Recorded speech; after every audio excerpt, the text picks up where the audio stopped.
Assalomu hammaga. Biz noyabr oyining boshidamiz. Ko'p pavloniya ko'chatlarini ko'lashni boshladik hozir. Ko'pchilik pavloniya ko'chatlarini ekish kerak, qanday ekiladi, kesish kerakmi, shunga o'xshagan savollar berishyapti. Shu videoda ozgina qo'llanma sifatida qanday ekiladi hozir kuzgi mavsumda, bahorda nima qilish kerak, shuni ko'rsatib o'tmoqchiman. Mana 1 yillik ko'chatimiz. Biz buni ko'lab olganmiz. Mana ko'rib turganingizdek 1 yillik ko'chat tagida asosiy o'q tomiri, negiz tomiri qolgan. Xo'p, buni olib borib ekiladi qayerga bo'lsa. Yerga ekilgandan keyin hozir kuz mavsumida ekilsa bahorgacha bu o'rnab qoladi. O'rnab qolgandan keyin agar manzara sifatida yetishtirmoqchi bo'lsanglar, qolaveradi. O'zi shoxlab nima bo'ladi.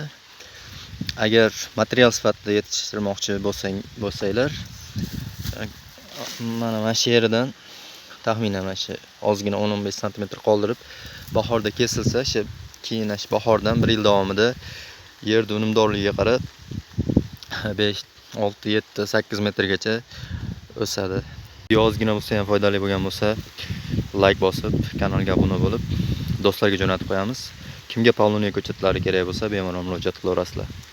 Rahmat, salomat bo'linglar.